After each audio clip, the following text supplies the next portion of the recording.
ये जितने भी इस तरह के मसले हो रहे हैं बीजेपी शामिल है उसमें। अभी आपने मऊ और घोसी का देखा था जिसमें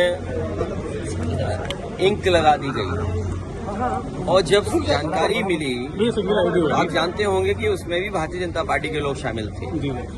अभी आपको पता होगा कि उन्हीं के सहयोगी साथी क्या कह रहे हैं कि 12 बजे को लेकर के कुछ उन्होंने टिप्पणी की है।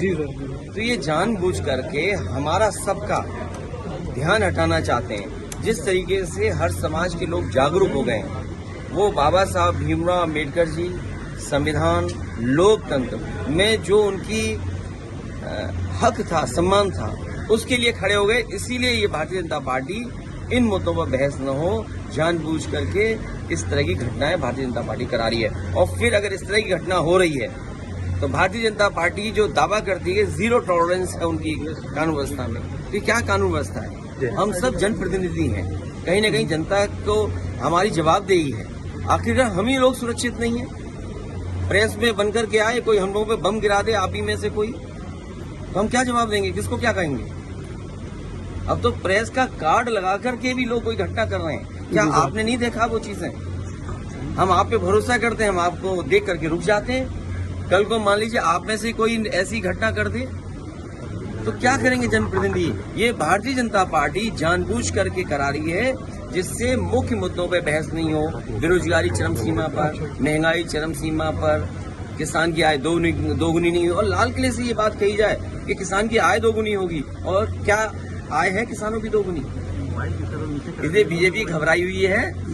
सब बीजेपी के लोग हैं। अगर ऐसी घटना हो रही है तो जिन लीडर्स के साथ हो रही है उन लीडर्स को सुरक्षा दी जानी चाहिए। आजकल सुरक्षा पंचांग पे दी जा रही है। राष्ट्रीय पार्टी का वो कार्यकर्ता है, वो किसका कार्यकर्ता है, कहाँ है, कौन पहचान कुछ अभी तक हो पाई? जो कार्यकर्ता वहां था मऊ में, वो भारतीय जनता पार्टी का कार्यकर्ता था। यहाँ भी कहीं न कहीं भारतीय जनता पार्टी का है और भारतीय जनता पार्टी का ही कार्यकर्ता होगा। इसलिए भारतीय जनता पार्टी बौखला गई है, घबराई हुई है कि जन समर्थन अब उनसे हट रहा है। उन्हें 10 साल दिल्ली के, उत्तर प्रदेश के 7 साल का हिसाब किताब देना है। आज जो लोग भी चल करके इस हॉल में आए, यहाँ से लेकर के, ये भी जगह किसी समय नेताजी ने दिलाई थी, याद होगा आपको। और नहीं मानते वो पन्ने पलट लेना आप। ये जो सड़क चौड़ी दिखाई दे रही है समाजवादियों की देन है। जो बिल्डिंगें आप बड़ी बड़ी ऊंची दिखाई दे रही हैं, ये नेताजी के किसी जमाने में दी गई थी। आज जो गोमती नगर इस रूप में दिखाई दे रहा है, लोहिया इंस्टीट्यूट समाजवादियों का, फ्लाईओवर समाजवादियों का, लोहिया पर समाजवादियों का, आगे चले जाओ जहां तक देखोगे वो समाजवादियों का काम दिखाई दे रहा है। इनका काम क्या है? तो इसलिए घबराए हुए हैं। आज का जो कार्यक्रम है संदेश क्या देगा? संदेश ये है कि हमारे पिछड़े सब लोग साथ आ गए हैं और अल्पसंख्यक भाई, और जिस तरीके से भारतीय जनता पार्टी लगातार संविधान, लगातार लोकतंत्र, और जिस तरीके से चुनाव आयोग पे हमला हो रहा है, भविष्य में हो सकता है कि एक परिवार के ही सदस्यों का न जाने कहां कहां वोट कर दिया जाएगा।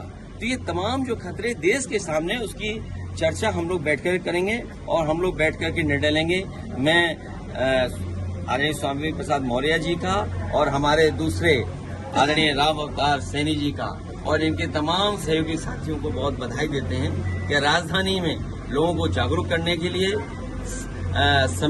आगे आने वाले समय में क्या चुनौतियां हैं उनको बताने के लिए ये जो कार्यक्रम किया है, मैं उसके लिए बहुत बहुत बधाई देता हूँ। Thank you sir.